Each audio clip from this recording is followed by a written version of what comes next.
And that moves us to our discussion agenda. Number 15 on the discussion agenda is the discussion and third reading of proposed revisions to Board Policy DIE, Fiscal Accounting and Audits, Exhibit 1. No, that is not right. Not the Exhibit 1. Exhibit I. All right, we're going to ask Ms. Paul to step up again to take us through Board Policy DIE. All righty. Good evening for the last time. Again, I am here tonight to discuss the third reading of the revisions to Board Policy DIE, Fiscal Accounting and Audits. So if y'all will recall, at the last meeting, there was a motion made by Ms. Huddle asking us to include the complete language in Fort Mill School District's DIE policy on internal controls. And then she also had some amendments to the language under internal auditing. So all of those changes have been made. You'll see in your packet, I did include the current policy first, and then you have the policy as revised for discussion and third reading. So this is the one that we're talking about tonight. The last few pages, I just wanted to also include the second reading and the first reading, since we've had various, variations of this policy. I wanted to make sure that we were all on the same page with what the changes have been. So again, looking at that, the policy title, Policy Revised for Discussion and Third Reading. So anything in blue is what has been changed. Left the original paragraph about what the Board of Trustees is committed to, and then starting under that paragraph is the complete policy from Fort Mill School District. A couple of just minor changes that were made to Fort Mill School District's policy. They made mention of their mission. Of course, I crossed that out since that did not apply to us. There were some minor changes, again, to titles. They had some titles that we do not currently have in our system. So just, again, those are the strike-throughs. I wanted you to see them because that is verbatim how their policy reads, but of course did not apply to us. So I did make some of those changes already. But again, this policy from Fort Mill does detail their internal control system, their procedures, where the responsibility lies from the various levels. So it does start with the board, anybody with authority, so it goes from the board to the superintendents and any executive directors or chiefs, then to the finance department and human resources, and then lastly to really basically stating all levels of the organization have a responsibility to maintain internal controls. It also discusses items about their principles for schools and departments. So the principles of internal controls, first few are separation of duties, authorization and approval, custodial and security arrangements, and goes on from there. And then additionally, it also details of the procedures for reporting any incidents and the resolution of any incidents, and what that would look like. And then lastly, just under internal auditing, you'll notice the changes where the administration has made the update to that the internal auditor will report functionally to the board, and then administratively to the superintendent. So that language is also included in this policy. But I will be glad to take any questions. I did discuss this policy with our attorney, Ms. Mahoney, and I also talked to Leanne Lordo at Fort Mill School District to try to just understand a little bit better with this policy and where it came from. So in my discussion with her, because this policy is unique to Fort Mill, I could not find any other DIE policies that were like this policy. It's very detailed. It is specific to internal controls, and it is actually separated out from their DI policy. So the School Boards Association, when they provide their kind of listing of their kind of model policies, they lump DI and DIE together under fiscal accounting and audits. Fort Mill separated theirs out, which again, you can do as a board. It does not have to be approved by the School Boards Association. But in my discussion with Ms. Lordo at Fort Mill, she said really this policy came about in some review with the GFOA, so that's the Government Finance Officers Association, and they have some best practices surrounding internal controls. So she reviewed that. She also looked into some language. Some of our federal grants have very specific language about internal controls and internal control policies, and she felt like they did not have the policies in place to check those boxes, so she wanted to make sure that also was established. And again, I asked her, this was adopted in 2019, I said, is there anything that you feel like you should add in or change or remove? And she still supported the policy. Again, their board approved it back in 2019, but it is unique to Fort Mill. But those were kind of the reasons behind going away from what necessarily the School Boards Association had recommended at the time. But I'll be glad to take any questions. Okay. Do I have any questions? All right, Mr. Scully. Thanks. Again, I couldn't quite hear you. Did you say, who did you discuss it with? I discussed it with Leanne Lordo. She is the Assistant Superintendent over Finance and Operations at Fort Mill School District. And I also discussed this policy with Ms. Kathy Mahoney, who is one of our attorneys that we Ms. Mahoney. consult with. And what did Ms. Mahoney say about it? She said there was nothing in here that caused pause. She approved the language as stated. I also talked with Leanne Lordo because she stated that she consulted with their auditors when this policy was adopted, and they also blessed the policy. But Ms. Mahoney had no issues to note from the policy from her standpoint. I guess one comment I would make, and it's interesting that you brought up separating the DI and the IE. I would also ask us to consider carving out and separating the internal letter I, internal auditing section into its own policy as well. Just to give us a little more control over that apart from the remainder of the policy. If we could take a look at that during the next period, that would be my request. I have a question regarding that. Yep. Where you would take, so first of all, this is just a suggestion, it's not a motion? Correct. Correct. So you're thinking that we should move internal auditing by itself, but what about external auditing? I think I mean, it's all because of together. the particular issues and nuance compared to, related to the control and the independence of what we're going to contemplate for an internal auditor, I would prefer to have that be its own policy so that we could, I guess, implement further controls or measures related specifically to the internal auditor that aren't going to be at issue with an external auditor. So I think the external auditor, because we don't have that control element that we're debating, would be fine to be included in the overall policy, but the internal auditor section, because I think we need to my concern obviously has been making sure that the internal auditor is properly managed, and we need to build in, or what I would ask us to do is build in more levels of independence. I think independence is critical when it comes to the internal auditor, and that means not only independence from the district office, the superintendent, but also the board having that level of direction on the auditor. And so if we have that policy separated in its own version, then we have measures, we have the ability to implement measures such as, for example, and this is just a thought, but if we implemented or codified as much as we can into policy as far as the framework that the internal auditor would follow, or the risk assessment, or the whatever the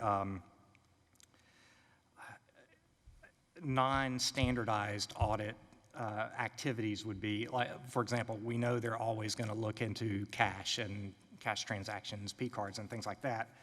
But in discretionary type of issues, we really need to maintain independence there. And so that would give us the ability to codify that and separately, and even subject it perhaps to a higher level of approval, meaning a supermajority of the board rather than a simple majority, or even unanimous consent of the board rather than that. So it just gives us a little bit more flexibility in being able to do that in specific to the internal auditor rather than that things that aren't going to be an issue with an external auditor.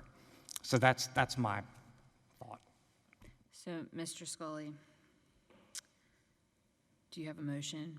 Or do you want to make a motion, or are you just throwing out thoughts? No, I'll actually make a motion. Because I we're haven't- doing, I didn't think about it, but just because, so I I think make that's a motion. probably like the best way to determine whether your suggestions move forward. Okay. I move that we carve out Section I, internal auditing, into its own standalone policy. Do I have a second? All right, I do not have a second, so I appreciate your motion. It does you. not carry. So, Ms. Huddle, I do have a motion. I move we approve third reading of Board Policy DI/DIE fiscal accounting audits for just the third reading? for third, and put it forth for, I guess, a fourth and final reading at the next board meeting. Okay, do I have a second? Mr. Hogan, do we have any discussion about Ms. Huddle's motion or this policy before we take it to a fourth reading? All right, Mr. Scully. Do we have to say that it's a final reading at the next reading, or can we leave it open-ended? So, based on the motion, yes, and it will be put under the action agenda for the next board meeting. Okay, I would, And if there's, and so when I call for the question, that's the, unless you have an amendment to the motion. my amendment would be to remove the final reading So, and just leave it open-ended. so do you have a motion? I make a motion To to amend. amend the motion to remove the final reading. Do I have a second? All right, I do not have a second. Thank you. So I appreciate your motion. And so that means that right now we have Ms. Huddle's motion to approve this policy for third reading and to have it on the agenda at the next meeting for fourth and final under the action agenda. I'm going to call for the question. All in favor? And that carried 7-0. Motion carries, and we will move on to the next item of the agenda. And I am going to make a comment as we close out that part of the agenda, just for the board and for the public and Dr. Ross, as we set agendas moving forward, especially with policies. I've had some comments about how we put that on our agenda, and I think that as we do policies past what we have going on right now, and we do discussions on amending policies or adding policies, that we have it on the agenda under discussion agenda for discussion of policies. And when we start doing the first readings and second readings and third readings, that when we do discussion and first reading or, second and final reading, that we have that under the action agenda so that we have clearly separated what we're voting on. I think that that's just kind of over the years, it's kind of evolved into what we're doing. If anybody has any objections to that, I'm okay with that, for you to raise them right now, but that's kind of how I think we need to move that going forward, because it gets a little bit daunting on the readings and keeping track, and sometimes we just need to discuss the agenda without the pressure of a vote because we're trying to make it be correct. So thank you for indulging that statement. But we are going to move forward with number 16, an update on Chapin High School Stadium. Mr. Wiseman, give me some good news. Madam Chairman, members of the board, Dr. Ross, members of the community, I just want to give you a brief update of where we stand with the Chapin High School project. As you noticed in the slide I presented to you, the town of Chapin approved our variance height for the press box. Actually, it was December the 15th, 2022. They also approved our plan for the revised parking plan in January of this year, so we're good to go through the town of Chapin on those two issues. At this time, the guaranteed maximum price right now is at $7.4 million. I rounded it up, please. So we're under budget of the 7.5. We're fixing to put that out with the contractors and go through that process. Currently, the timeline is phase one, as we discussed earlier.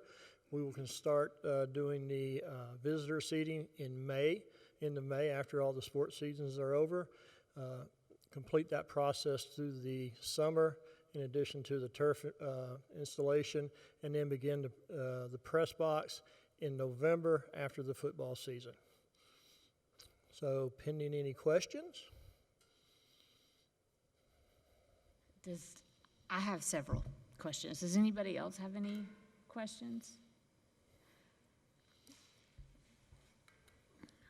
So I guess I have some major concerns about the timeline of this project and when it is starting and how the phases are being done. I think that it's great that we're now under budget because originally, like, part of the problem and the delays in getting started where we would have already started was because we were under budget. It sounds like the contractor has, or some, I mean, do we have a guaranteed maximum price? Has that come back to us? Yes, ma'am, it has. It hasn't been, we haven't finalized it with signatures, but it has come back to us, and that's why. And that's where we got this from? Yes, ma'am. So my question to you is, why can we, like, not start sooner on all of this? And how are we determining when, like, the press box can get started? And have we had conversations with whether or not, you know, construction can start while the seasons are going on? Can accommodations be made? You know, have we talked to the athletics facility or the athletics director and the school and the Eagle Club and all of those folks? I'm asking because I feel like this project keeps getting pushed off, and now we're under budget, even though we thought we were over budget. And I have concerns about if it's not actually starting, whether or not it's going to get done, because it's going to inconvenience seasons regardless of whether or not you start in the spring or the summer or the fall, or, I mean, there's always athletics going on in high schools. So I'm concerned about that. When we discussed the phasing in order to keep it under budget, we met with Mr. Ames and listened to his recommendations based on being able to complete the football season to allow the revenue to come in and then start the construction after that. I understand that members of the community have gone out to our contractor and discussed moving the plan ahead. I will tell you that's a discussion that I had with the contractor, whether that should be within his scope of work, but I've addressed that with him. It needs to be coming through our office. If there's going to be a discussion about operations and a timeline from anybody in the community, it needs to come through our office because we're speaking for Dr. Ross and for the board. And we have to be careful what we may or may not say publicly that hasn't been discussed in private. Right. And so with that being said, they have approached us. Mr. Ames, we met on Friday to discuss the options about moving the timeline so that they could possibly complete some home football games toward the end of November. In order to do so, we need to make sure we have OSF approval. We need to make sure we have some security concerns addressed as well as some safety concerns and some fire marshal. We're just not sure yet, and we have a meeting with OSF tomorrow, whether or not if we start that construction, how much of the home team stadium we can use during the construction. So that means, do we move all the home people over to the visitor side? What that might look at security-wise, and whether or not there might be a hindrance as far as fire egress. So there's a couple of safety and security issues that we need to address first. If that is an option, we'd like to bring that back to you and get that started as soon as possible. But we need to make sure before we have public discussion, we have all of our questions answered. Right. And when you say OSF, you mean the Office of School Facilities? Yes, ma'am. And so I'm assuming that you have the contractor and the architect and the district staff are all going to be at that meeting tomorrow and involved in those Yes, ma'am. conversations? Okay. Okay. Say to that point, before, we're all in favor of getting it done, if we can do it earlier, but when we'll bring it back to the board, as Mr. Wiseman says, any advancement, we want our second-party inspector to sign off on it, just because it's an active school site. So that's the fire marshal, the Office of School Facilities, and the second-party inspector. And I'd like to have our security folks also, And because they'll security be as well, part of correct. that planning purpose. Yes, sir. All right, perfect. Right. Do I have any other questions? Mr. Satterfield? Yeah, I just had one quick question. Are they confident they can get the visitors seating that side done in 2.5 months? Because that's sort of when football's going to start. If they don't That- start, they with- don't with start the- till June. The end of May is June. We've actually authorized them to start making the bleachers themselves, and actually it's a local company here in the Irmo area. So we're going to have those manufactured before we start, obviously, installing.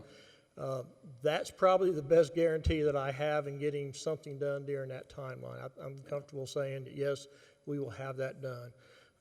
With the other part, we just got to work through the details of making sure we have all the approvals, supply chains worked out, Yeah, those yeah. type of things. I just know that, and you know this from looking at that project, within proximity, the stadium backs up right to the baseball field, which also backs up right to the softball field. And so it's a very difficult thing to undertake. I wish we could just knock it out all at once and be done with it, but The enthusiasm's there.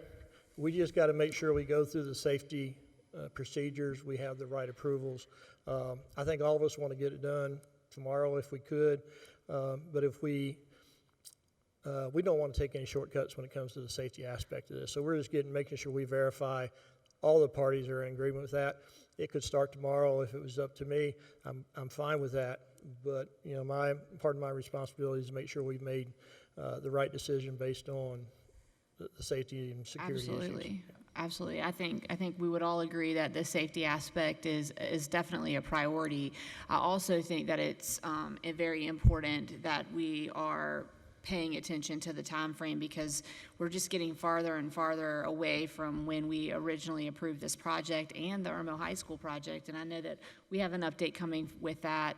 And so to me, as knowing that we are getting ready to have serious conversations about upgrading additional facilities within our district, that is very important. There are a lot of priorities that we have, and in our board workshop, I'm sure we're going to discuss several of them. We're going to need funding for that, and I have concerns if we're not making the current projects, if we're just talking about them and we're not getting started on them. I'm concerned that we won't have the community buy-in, because there is an aspect of that where we all have to kind of work together to go through some growing pains and some inconveniences and all of that. And safety is also, a balancing factor that is very important. So I'm asking these questions because we're getting asked those questions. Yes, ma'am. And I just want to make sure that all of the parties are working together.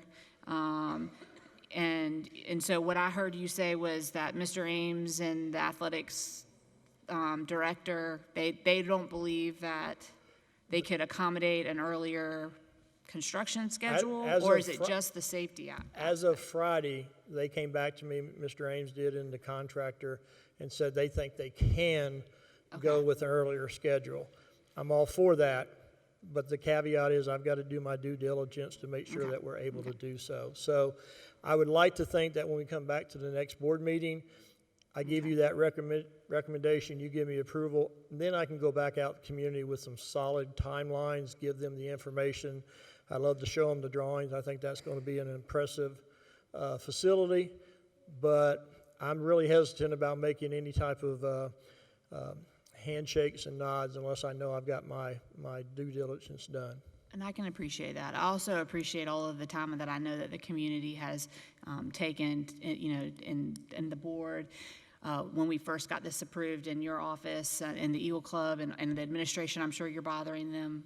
And I don't mean that in that word is probably wrong. You're probably getting a lot of pressure from other folks, and they're being asked a lot of questions. So I appreciate all of those stakeholders that are involved. I just, because we get asked these questions, I'm asking these specific questions so that the public feels like they're being kept aware, because they don't, some folks don't necessarily feel that way, and that's just, they have the opportunity to watch the board meeting. We've asked the questions. I look at it as enthusiasm, so I appreciate their questions and their concerns. I understand this is a very exciting project, so I don't disagree with their enthusiasm trying to get this done. So I can appreciate that.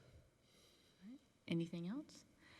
All right, thank you very much, Mr. Wiseman. We'll move on to item 17 on the agenda, the discussion and first reading on proposed revision board policy IHAC, Social Studies Education, Exhibit J. We'll call for our Chief of Academics and Administration, Ms. Anna Miller, to bring this policy.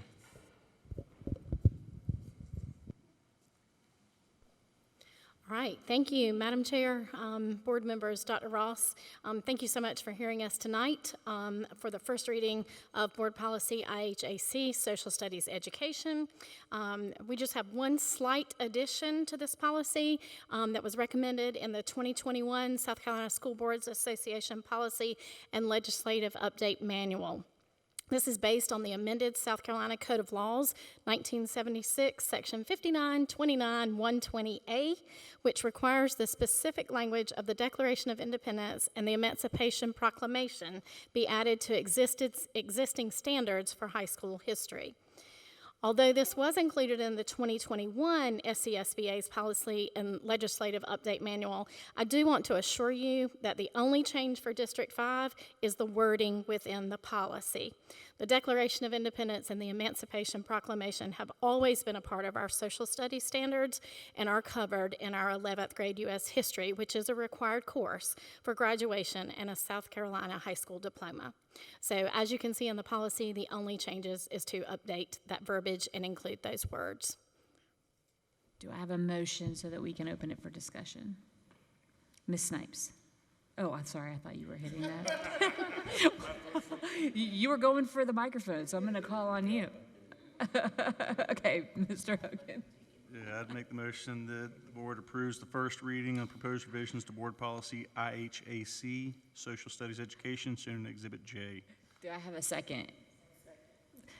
I'm going to go with Ms. Snipes just because we were going this way. Do I have any discussion regarding this policy? All right, seeing none, I will call for the question. All in favor?